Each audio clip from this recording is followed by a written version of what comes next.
গত 19 মে 2025 ঘোষিত 7 দফা দাবির যৌক্তিকতা সংক্রান্ত বুকলেট প্রকাশ ও পরবর্তী কর্মসূচি ঘোষণার জন্য বাংলাদেশ ইসলামী ছাত্র শিবির চট্টগ্রাম বিশ্ববিদ্যালয় কর্তৃক আয়োজিত সংবাদ সম্মেলনে উপস্থিত বিভিন্ন ইলেকট্রনিক ও প্রিন্ট মিডিয়ার সাংবাদিক বন্ধুগণ, উপস্থিত বিশ্ববিদ্যালয়ের বিভিন্ন স্তরের দায়িত্বশীল বৃন্দ এবং প্রাণপ্রিয় শিক্ষার্থী ভাই ও বোনেরা, বক্তব্যের শুরুতে বিগত ফ্যাসিবাদ বিরোধী আন্দোলনে বিশেষ করে ছবিতে জীবন উৎসর্গ করে শহীদ ভাইদের জন্য জান্নাতের সর্বোচ্চ মাকাম কামনা করছি।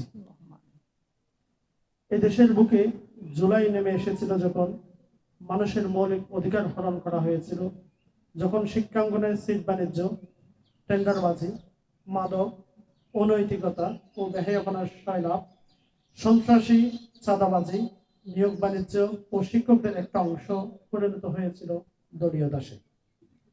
তখন এই দেশের বুকে জুলাই নেমে এসেছিল। মানুষ 2000 শহীদের আত্মত্যাগের বিনিময়ে আশায় বুক বেঁধেছিল। শিক্ষার্থীরা তাদের সাথীদের লাশের বিনিময়ে একটি শিক্ষাবান্ধব নিরাপদ ক্যাম্পাস ও ন্যায্য অধিকার চেয়েছিল। আবারও আমাদের মাঝে জুলাই আসন্ন, কিন্তু ফ্যাসিবাদ বিরোধী আন্দোলনের শহীদদের রক্তের উপর দাঁড়িয়ে থাকা প্রশাসনের কাছে জুলাইয়ের বার্তা কি? শহীদদের আশাকাঙ্ক্ষার কতটুকু প্রতিফলন হয়েছে?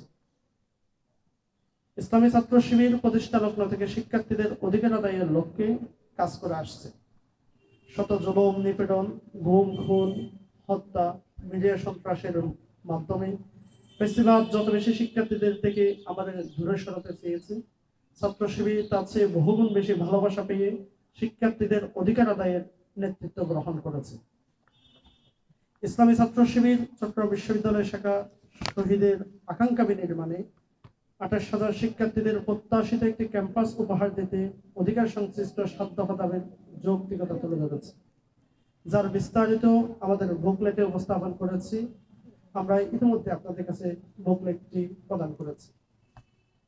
আমাদের উপস্থাপিত 7 দফার প্রথম দফা ছিল আবাসন ব্যবস্থার সংস্কার, শতভাগ আবাসন নিশ্চিত। বিশ্ববিদ্যালয় ইতিমধ্যে 24-25 সেশনের শিক্ষার্থীদের পদচারণায় মুখরিত হয়েছে, কিন্তু দুর্ভাগ্যজনক বিষয় হলো এই শিক্ষার্থীদের আবাসন নিয়ে বিশ্ববিদ্যালয়ের প্রশাসনের নেই ন্যূনতম কোনো পদক্ষেপ ও পেরেশানি। বাংলাদেশের সর্ববৃহৎ ক্যাম্পাস হয়েও স্বায়ত্তশাসিত বিশ্ববিদ্যালয়ের মধ্যে সবচেয়ে কম আবাসন সুবিধা পাচ্ছে চট্টগ্রাম বিশ্ববিদ্যালয়ের শিক্ষার্থীরা। প্রায় 80% শিক্ষার্থী আবাসন সুবিধা থেকে বঞ্চিত। একই সাথে আমরা বলতে চাই, অনতিবিলম্বে চাকসু নির্বাচন দিতে হবে। চাকসু শিক্ষার্থীদের অধিকার প্রতিষ্ঠার সবচেয়ে বলিষ্ঠ ও কার্যকর প্ল্যাটফর্ম, কিন্তু বিগত 36 বছর ধরে চট্টগ্রাম বিশ্ববিদ্যালয়ের শিক্ষার্থীরা তাদের সেই ন্যায্য অধিকার থেকে বঞ্চিত হয়েছে।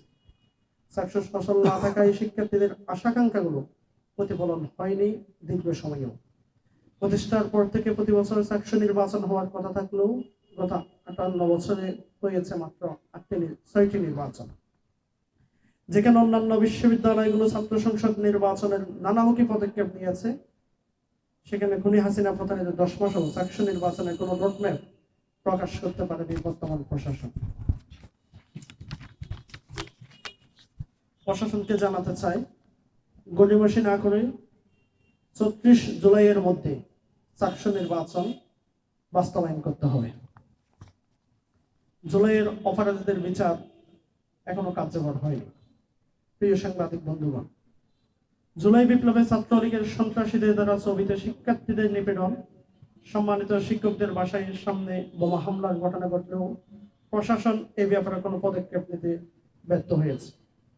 এমনকি জুলাই গণহত্যার পক্ষে অবস্থান নিয়ে শিক্ষক, কর্মকর্তা, কর্মচারীদের যথাযথ আইনের আওতায় নিয়ে আসার জন্য একাধিক কমিটি গঠন করা হলেও প্রায় সবকটি কমিটি অকার্যকর ভূমিকা পালন করেছে। অন্যান্য বিশ্ববিদ্যালয়গুলো ফ্যাসিবাদের বিরুদ্ধে শক্ত অবস্থান জানান দিলেও ছবি বারবার নিজেদের মেরুদণ্ডহীনতার পরিচয় দিয়েছে। প্রিয় সাংবাদিক বন্ধুগণ, বছর ঘুরে আবার আমাদের মাঝে জুলাই আসন্ন। শহীদেরা হিসেবের হালখাতা মেলে ধরেছে।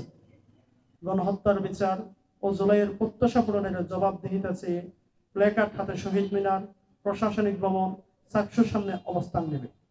রক্তাক্ত জামা পরিহিত শহীদ ফরহাদ তরুয়াদের প্রশ্নের জবাব দিতে কতটা প্রস্তুত প্রশাসন? তাই আজকের এই সংবাদ সম্মেলন থেকে ছাত্র শিবির এই বার্তা দিতে চায়, অনতিবিলম্বে শিক্ষার্থীদের মৌলিক দাবি বাস্তবায়ন করতে হবে। 7 দফা দাবি বাস্তবায়নে বাংলাদেশ ইসলামী ছাত্র শিবির চট্টগ্রাম বিশ্ববিদ্যালয় শাখা নিম্নোক্ত কর্মসূচি ঘোষণা করছে। আগামী 1 থেকে 10 জুলাই সংস্কার ক্যাম্পেইন পরিচালিত হবে। 1 জুলাই প্রতীকী সিট বন্টন কর্মসূচি পালন করা হবে। 3 জুলাই সামাজিক ও সাংস্কৃতিক সংগঠনের সাথে মতবিনিময় অনুষ্ঠিত হবে। 7 জুলাই গণস্বাক্ষর কর্মসূচি পালিত হবে। 10 জুলাই 7 দফা দাবিতে মানববন্ধন অনুষ্ঠিত হবে। এর মধ্যে দাবি বাস্তবায়নে প্রশাসনের দৃশ্যমান পদক্ষেপ পরিলক্ষিত না হলে মানববন্ধন থেকে 7 দফা দাবি আদায়ে কঠোর কর্মসূচি ঘোষণা করা